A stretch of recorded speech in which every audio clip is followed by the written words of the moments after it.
Buen día y bienvenido, señor director de la OIT, señor Ryder.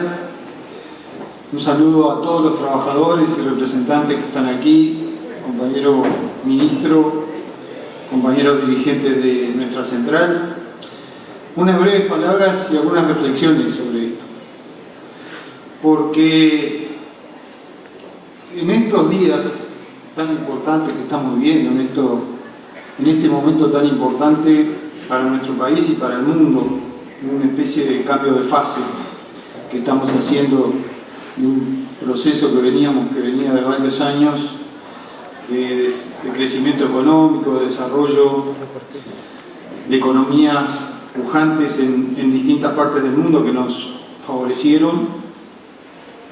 Conviene que podamos analizar cuáles son las circunstancias que hemos atravesado y cuáles son las circunstancias incluso que llevaron allá hace 100 años a la aprobación de esta ley de 8 horas para los trabajadores. Esa ley tuvo un debate de casi 13 años, un proceso largo de debate parlamentario. No fue sencillo, no fue fácil. Pero no fue sencillo y no fue fácil como es todo el proceso de profundización de la democracia y de profundización de los derechos. No debe haber sido fácil conseguir que las mujeres votaran, o no debe haber sido fácil conseguir que los que no tenían propiedades votaran y adquirieran los derechos de ciudadanos, o que los negros y los indios pudieran tener los mismos derechos que los blancos. Fue ese el proceso que fue permitiendo, en esa contradicción permanente que se aloja en la sociedad, que la hace dinámica, que la hace contradictoria, que va permitiendo que los sistemas democráticos se vayan profundizando en la medida en que aparecen las contradicciones, aparecen los reclamos, aparecen las reivindicaciones y la sociedad va laudando esos reclamos, esas exigencias de nuevos derechos que gradualmente van profundizando cada día más la democracia y el sistema en el que estamos viviendo. Cada día, con esas contradicciones a las que no hay que tenerle miedo, es como se va consolidando nuestra democracia. En estos años, que están lejos de aquel 1915 de aprobación de la ley de 8 horas, en estos últimos años quizás vale la pena en este sentido analizar qué nos ha pasado en el Uruguay.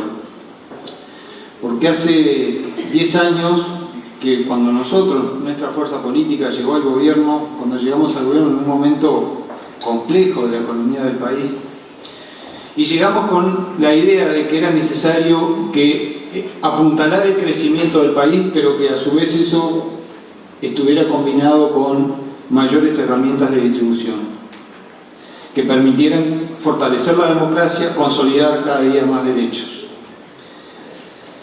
Y se usaron varias herramientas.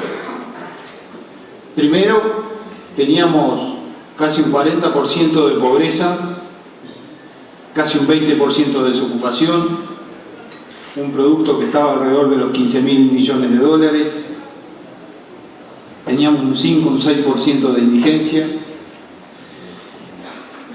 y se utilizaron una batería de herramientas que permitieron gradualmente ir cambiando esa situación, y vale la pena quizás mencionarlas, algunas de ellas. Primero, los planes de asistencia para los sectores más vulnerables y de menores recursos, planes directos de asistencia a la pobreza, sobre la base de que los pobres no eligieron ser pobres.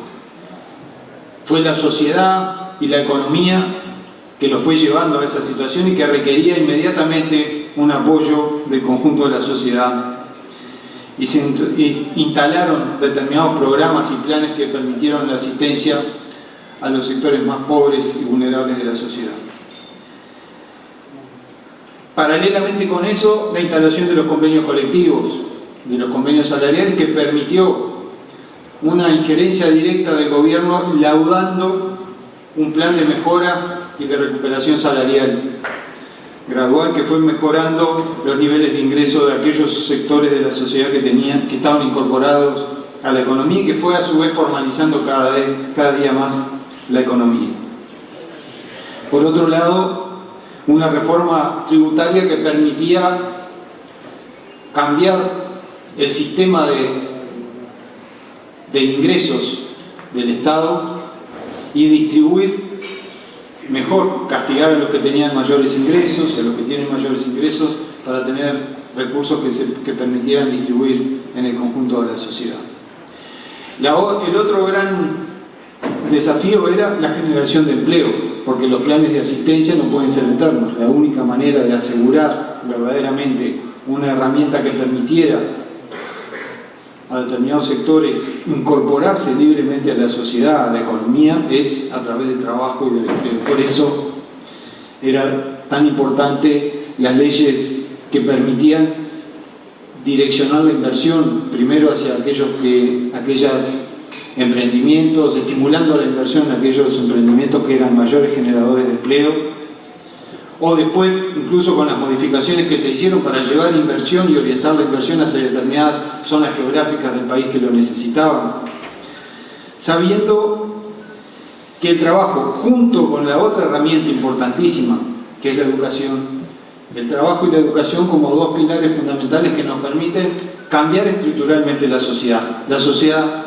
no se cambia solamente con planes de asistencia o con cambios tributarios.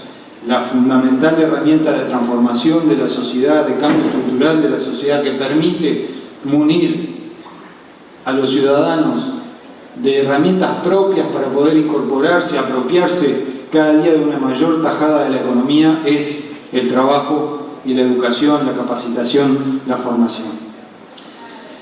Conjuntamente con eso, el fortalecimiento del Estado, defender el Estado, la defensa de las empresas públicas, de la capacidad del Estado de fiscalizar, de recaudar, de formalizar la economía, de intervenir en la economía efectivamente para direccionarla, el Estado, y a su vez en la prestación de las políticas públicas que permitan llevar a los que lo necesitan salud, educación, vivienda. Fueron herramientas muy importantes que se fueron desarrollando, y el fortalecimiento del Estado es fundamental, porque los ricos no necesitan el Estado. Los que necesitan el Estado son los pobres, son los más vulnerables. Esos son los que necesitan el Estado. Por eso es tan importante que podamos tener bien claras cuáles fueron las herramientas que se usaron, porque en definitiva esas son las herramientas que nos permitieron ir consolidando cada día más derechos. Más derechos. Hoy somos más libres y tenemos más derechos que hace 10 años, porque los fuimos conquistando. Y hay muchas cosas para seguir conquistando, como las que ustedes han mencionado. Y tenemos muchos desafíos en este cambio de fase que está ocurriendo en el mundo. Porque hemos sabido desarrollar estas políticas en una buena fase de crecimiento económico, de buenos precios de los commodities, de buenos precios de nuestras exportaciones. Hemos podido desarrollar estas políticas y hemos sabido hacerla en esta época de bonanza. Y el desafío que tenemos por delante es si sabremos mantener estas políticas y si sabremos seguir privilegiando a los más humildes, a los más vulnerables, en época de vacas flacas, donde los precios de nuestras exportaciones no son tan buenos, donde los precios de los commodities no son tan buenos. Hemos sabido gobernar con buenos precios y el desafío es, ¿sabremos gobernar con malos precios? ¿Sabremos ser justos, mantener las políticas? Y ese es el enorme desafío en el que todos estamos embarcados. Ese es el desafío en el que todos tenemos que estar unidos. Porque no podemos permitir que en época de dificultades vuelvan a pagar los platos rotos aquellos que están en condiciones de mayor vulnerabilidad.